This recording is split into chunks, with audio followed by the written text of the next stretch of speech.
நமச்சிவாய வாழ்க. நாதந்தாள் வாழ்க. இமைப்பொழுதும் என் நெஞ்சில் நீங்காதான் தாழ் வாழ்க. வாழ்க வளமுடன். அனைவருக்கும் இனிய வணக்கங்கள். அனைவருக்கும் இனிய ஆங்கில புத்தாண்டு நல்வாழ்த்துக்கள். பிறக்கும் இந்த புதிய ஆண்டில் உங்கள் வாழ்வில் மிகுந்த சந்தோஷமும் வளமும் பெற்று புதிய இலக்குகள், புதிய வாய்ப்புகள், புதிய வெற்றிகளுடன் இந்த 2024ஆம் ஆண்டு அமைய எல்லாம் வல்ல இறைவனை வேண்டி விரும்பி கேட்டுக்கொள்கிறேன். நிகழும் ஸ்ரீ மங்களகரமான சோபகிருது ஆண்டு ஜனவரி மாதம் 1ஆம் தேதி மார்கழி 16 அன்று பஞ்சமி திதியில் மகம் நட்சத்திரத்தில் கௌளவம் கரணத்தினில் சித்தயோகம் கூடிய நன்னாளில் இந்த ஆங்கில புத்தாண்டு பிறக்கின்றது.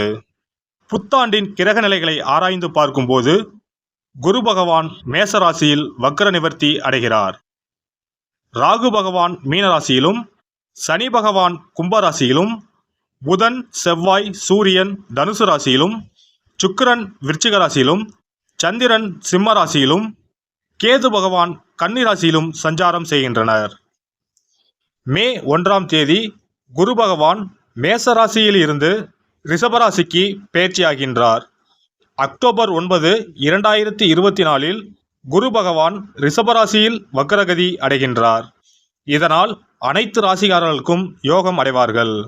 ஜூலை 29ஆம் தேதி முதல் நவம்பர் 15ஆம் தேதி வரை சனி பகவான் வக்ரகதி அடைந்து பின் நேர்கதி அடைகிறார்.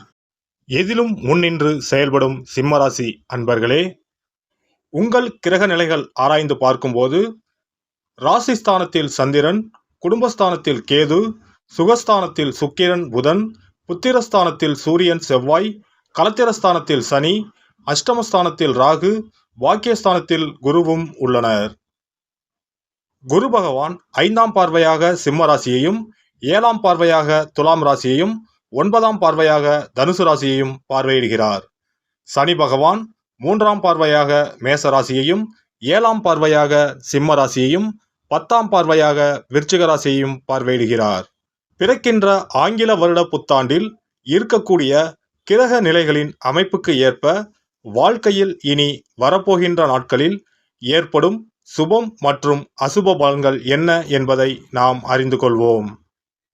வாக்குறுதிகளை அளிக்கும் பொழுது சிந்தித்து செயல்படுவது நல்லது.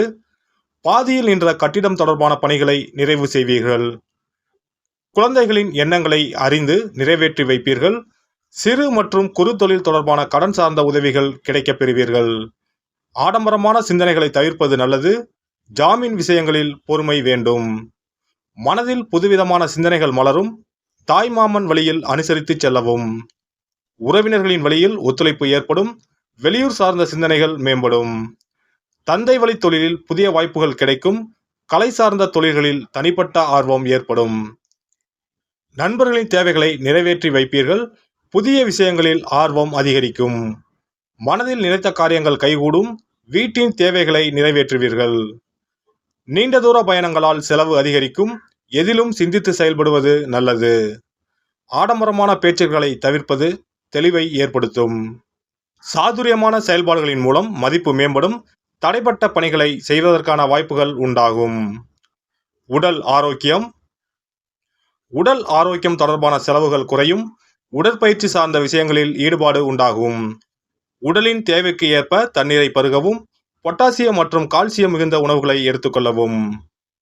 பெண்களுக்கு புது விதமான இடங்களுக்கு சென்று வருவதற்கான சூழல் அமையும். பேச்சுகளில் நிதானமும் பொறுமையும் வேண்டும். பாக பிரிவினைகளில் எதிர்பார்ப்புகள் நிறைவேறும். பலதரப்பட்ட மக்களின் அறிமுகம் கிடைக்கும். நபர்களின் தன்மைகளை அறிந்து பழக்கம் கொள்ளவும். பழக்க வழக்கங்களில் சில மாற்றங்கள் ஏற்படும். புதிய முயற்சிகளில் சாதகமான சூழல் உண்டாகும். தம்பதிகளுக்கு இடையே புரிதல் அதிகரிக்கும். மாணவர்களுக்கு அடிப்படை கல்வியில் இருந்து வந்த குழப்பம் விலகும். பெரியோர்களின் ஆலோசனை மற்றும் ஆசிரியர்களின் வழிகாட்டுதல் நல்லதொரு மாற்றத்தை ஏற்படுத்தும். குடியுரிமை சார்ந்த பிரச்சனைகள் குறையும். ஆராய்ச்சி கல்வியில் சாதகமான பலன்கள் கிடைக்கும். வெளியூர் மற்றும் வெளிநாடு சென்று படிப்பது சார்ந்த எண்ணங்கள் சிலருக்கு கைகூடும். உயர்கல்வியில் மதிப்பெண்களை பெறுவீர்கள். உத்தியோக பணிகளில் வரவுகள் மேம்படும். சஞ்சலமான சிந்தனைகளால் குழப்பம் நேரிடும். விவேகமான செயல்பாடுகள் நற்பெயரை ஏற்படுத்தி கொடுக்கும். அளவான பேச்சுக்கள் உங்கள் மீதான மதிப்பை மேம்படுத்தும்.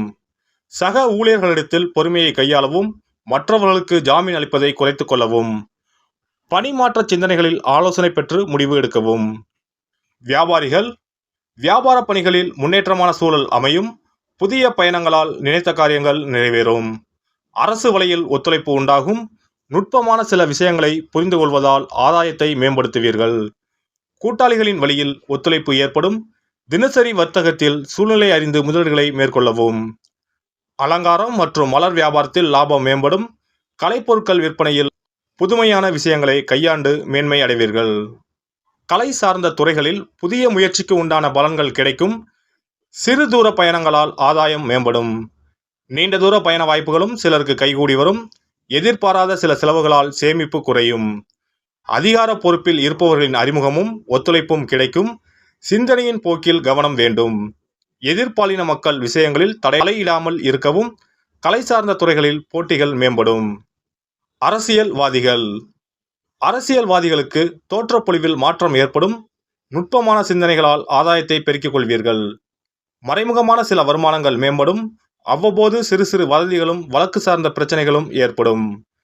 தொண்டர்களின் எண்ணங்களை அறிந்து செயல்படுவது நல்ல மதிப்பையும் மரியாதையும் ஏற்படுத்தி கொடுக்கும். எதிலும் திருப்தி இல்லாத சூழ்நிலை ஏற்படும். செவ்வாய்க்கிழமை தோறும் நல்லெண்ணெய் தீபம் ஏற்றி துர்க்கையம்மனை வழிபாடு செய்து வர மனதளவில் இருந்து வந்த குழப்பமும் சஞ்சலமும் குறைந்து தெளிவு பிறக்கும்.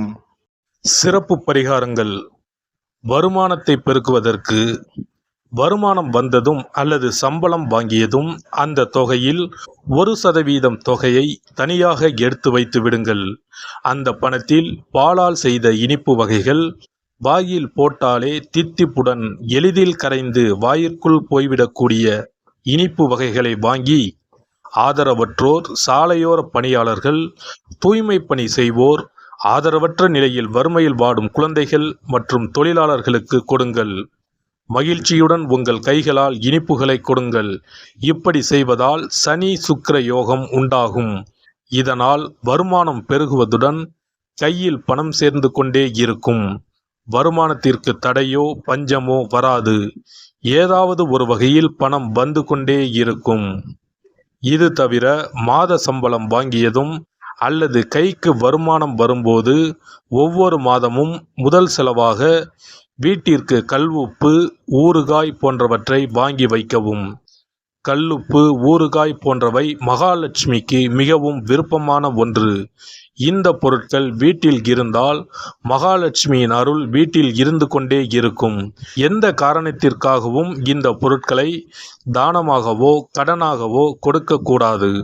எல்லாம் வல்ல இறையருளால் நீங்களும் உங்கள் அன்பு குடும்பமும் உடல் நலம், நீளாயுள், நிறை செல்வம், உயர் புகழ், மெய்ஞானம் ஓங்கி வாழ்க வளமுடன்.